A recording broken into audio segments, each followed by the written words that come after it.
So, here we are, Masters of the Universe Revelation Part 2. This is now my third video on this series.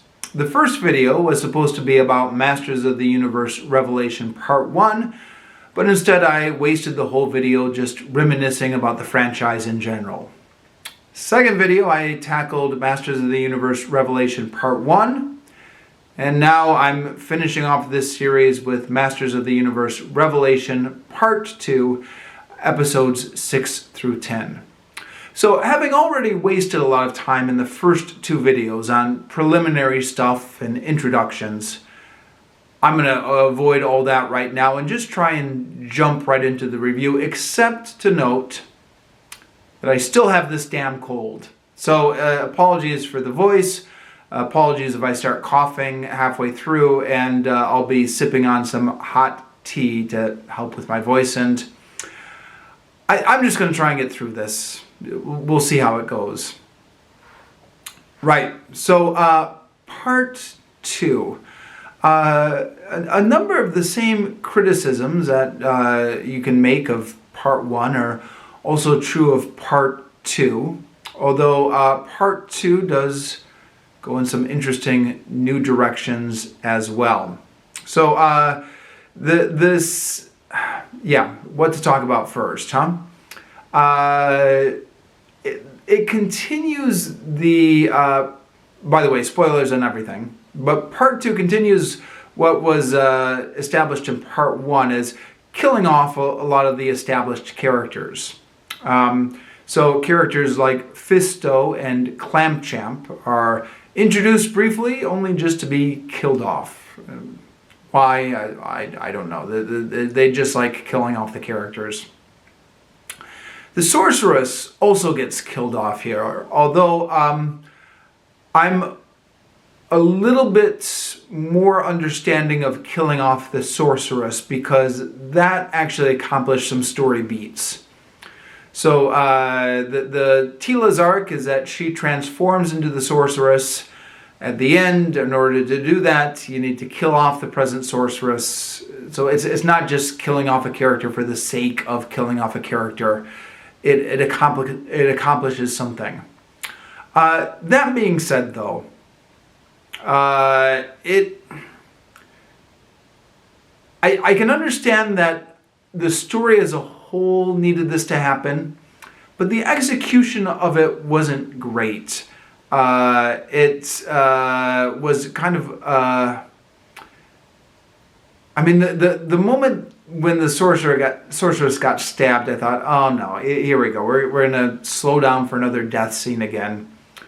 It was at a point in the movie where they'd already killed off several major characters. So you were already thinking, oh, okay, here we go again, another death. I guess we've got to get through this. And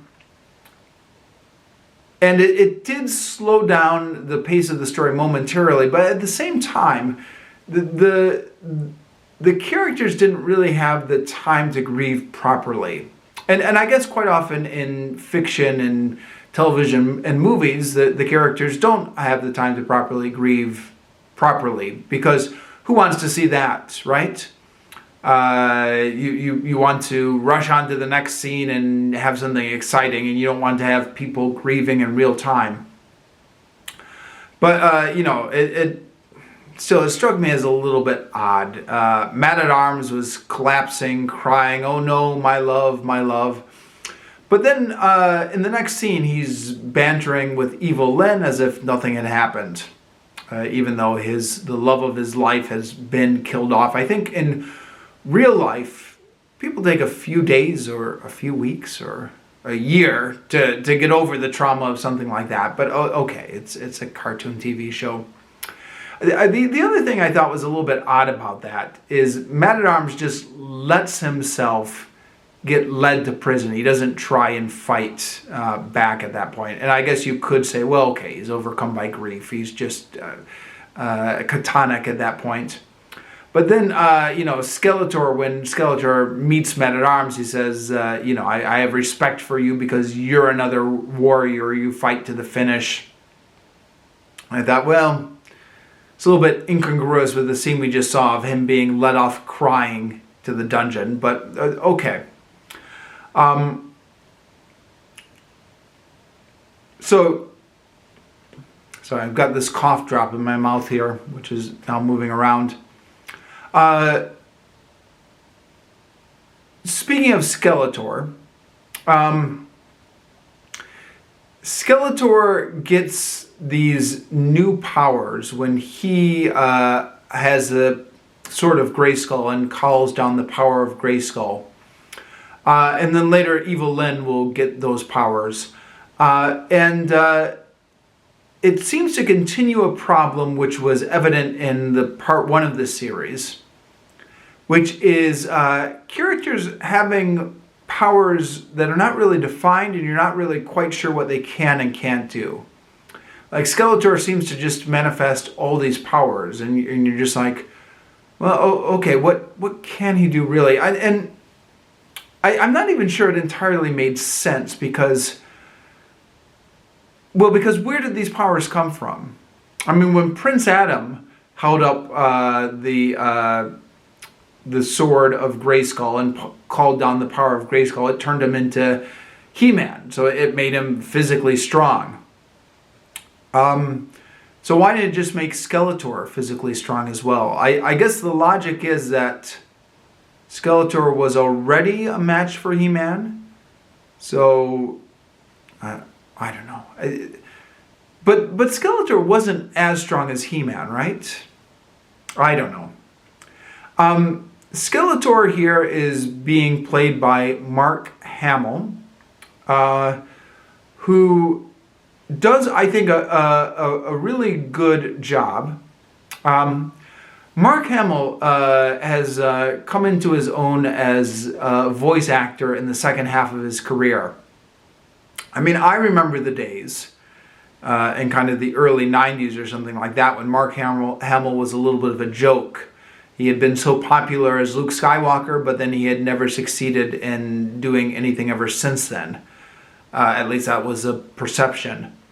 But since then, he's become very iconic for his role as the Joker in a number of DC animated properties.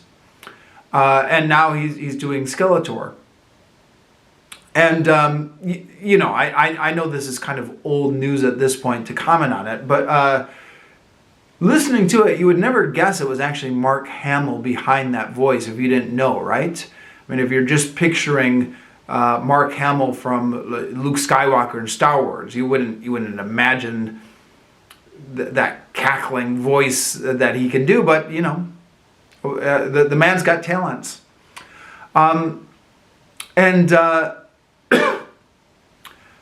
The dialogue that Skeletor has could be quite clever at times.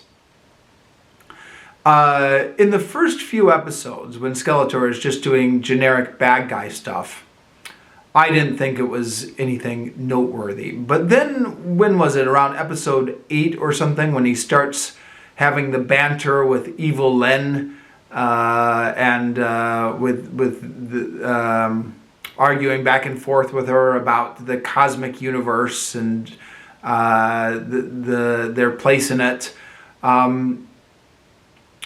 I thought his quips were actually quite good, and loved how the character just refused to take anything seriously, and just even though the stakes kept getting higher, he just kept wanting to make all these quips in a way that I thought worked in a comedic way. And then when Skeletor later goes over to team up with Prince Adam, I thought his kind of quipping there worked quite well as well. The only criticism I have, and it's something I've noticed a few other reviewers have also pointed out, it's a little bit hard to distinguish what the difference is between this Skeletor and Mark Hamill's Joker. I mean, if you were to erase Skeletor and paint in the Joker and give him all that same dialogue and the same voice, it would seem like I don't know. It seems like Mark Hamill is just redoing his Joker character here. And I don't know, maybe that's not even a criticism. Maybe it works. But it is noticeable, I think. Now, this series, I mentioned in the previous video, I thought they were deliberately baiting or teasing the fans. I think there's a bit of that going on here, where even though Prince Adam is now back, the actual transformation for He-Man doesn't happen until the end of the show. In a way that I thought, okay, they're just playing with fans now with this one, huh? Now, Movie Bob, in his video about this, which I referenced in my previous video, makes the point that when He-Man's around, it's really boring because you don't get to see the other characters manifest their skill sets because He-Man can just solve everything. But I'm not sure that's entirely true. I think you can, especially when you have so many bad guys, you can have He-Man tackling some of the bad guys, and there's still enough bad guys left over for the other masters of the universe, the other heroic warriors, to go in and do cool stuff for themselves. In fact, 2002 reboot cartoon did this all the time, right?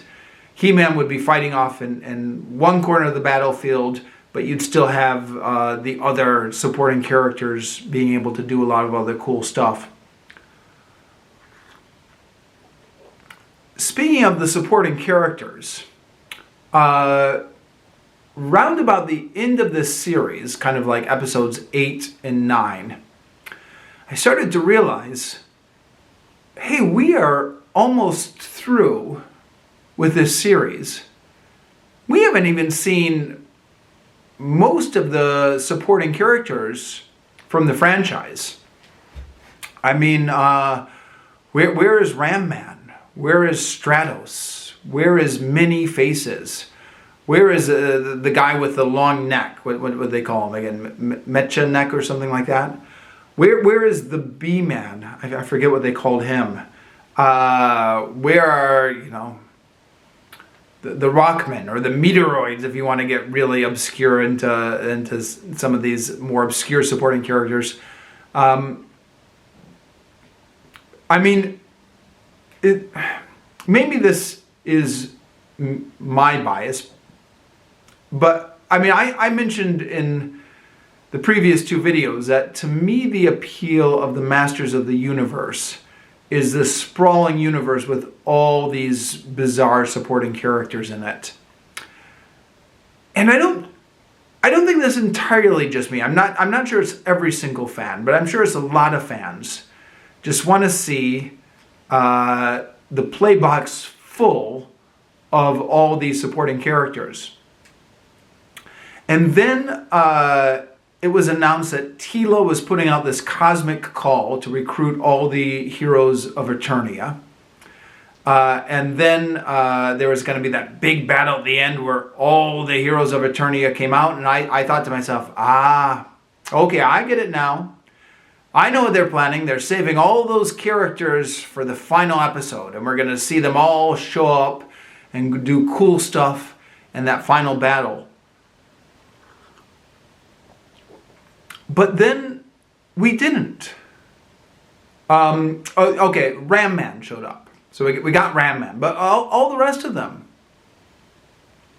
What was going on there?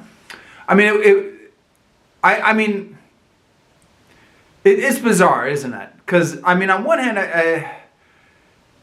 I could almost have understood it, except that the show just so clearly establishes that this final battle is all the heroes of Eternia. So the setup was just there, and then we didn't see them. I don't know if this was some sort of rights issue or if it was trying to save money. I mean, I because maybe because they're updating the character designs for all these characters, it would mean that they have to pay someone a little bit money to update their design. I just fully expected to see cameos from everybody in the last battle. Apparently, the winged men were shown as a group, and the bee men were shown as a group.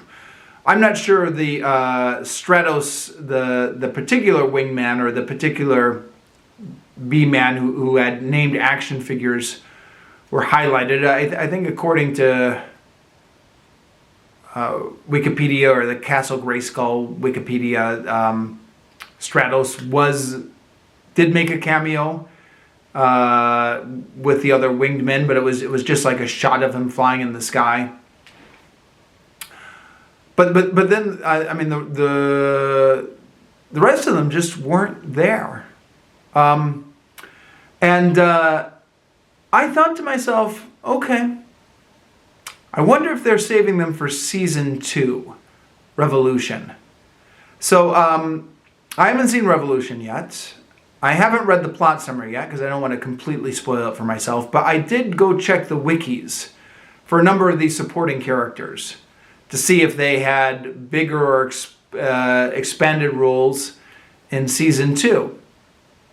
And no, it looks like they don't appear in the Season 2 at all. So, as of this moment in time, I may change my mind later if I get really bored or if I feel like I really need to watch something. But I'm not sure I'm going to continue on to Season 2. Season 1 was okay, but wasn't great. And you know, the past week when I've been spending all this time watching Masters of the Universe, this He-Man cartoon show, which is a franchise that was originally aimed for, you know, 6-year-old boys. This is time I've not been making good progress on my reading goals. You know, this is, I still like to think of this as primarily a booktube channel, even though I review everything. So, you know, maybe cut down on my screen time, do more reading, because the various things I expected to get from this series, I didn't get. I don't know. It was okay. As I said in my video on part 1, the action scenes varied. Some of them were a little bit tiresome. Some of them could be pretty cool and had some good tension and some good energy built up in them. But as a whole, I thought this series was a little bit of a drag. The character arcs were not great, or didn't always have follow through. So Evil Lyn, for example, in part 1, seemed to have a story arc where she was becoming more sympathetic. She was learning to empathize with the good guys to... she was seeing their vulnerable sides. She was showing them her vulnerable sides. And it seemed like it was leading towards a conclusion where she would be, if not a good guy, at least maybe somebody who would have more sympathy for them. And then that got abandoned abruptly when Skeletor came back. She said, "Oh, it's a shame. I was expecting, just as I was beginning to like you kids." And that whole kind of character arc didn't seem to go anywhere. Then her character arc in part 2 about wanting to destroy the universe. I'm not sure it made sense. The series has a tendency to dabble in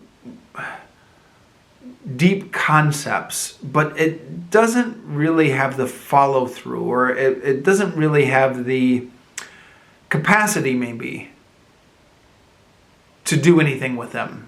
So it wants to be deep, but it just bites off more than it's prepared to chew. So Evil Lynn, looking at the universe, realizing how insignificant human or humanoid life is in the scheme of the universe, and realizing that the universe is ultimately meaningless, which is, serious philosophical conundrum. Not to get too depressing at this time of night, but yeah, I mean, there you go. But then her solution is just to destroy everything. I don't know. She destroys the heaven that got set up in part 1, the Preternia, which you think to yourself, well, okay, well, what was the point of that? We spent all that time in part 1 of this series talking about the afterlife, even though it didn't really make sense. And then Evil Lynn now just destroys it. And again, where does that power come from? Again, I guess it's the sword of Grayskull and the powers of Grayskull. But why? I don't think it was ever established that power is supposed to make you into an all-powerful god. Excuse me a minute, this damn cold. Gotta just wipe my nose. But yeah, who knows, huh? Yeah, so I might just end this review here. I think I've gotten off my chest most of what I found a little bit perplexing about the series. Maybe I just had too high of expectations going in. I mean, it's a He-Man series. Yeah. It is a He-Man series, isn't it? I was expecting more because of the hype and because of Kevin Smith's reputation and stuff like that. But at the end of the day, it's just a bunch of characters fighting each other. I guess the things that really let me down were having the show being marketed as a sequel to the original, and then finding out it wasn't. I mean, fair enough. I'm not sure if I needed it to be a sequel to the original, but then that marketing was a little bit deceptive. And then the second thing that let me down was just not making use of that wide supporting cast of characters. Despite that odd thing about clearly setting it up for episode 10 to be a battle of all the heroes of Eternia. And then, yeah.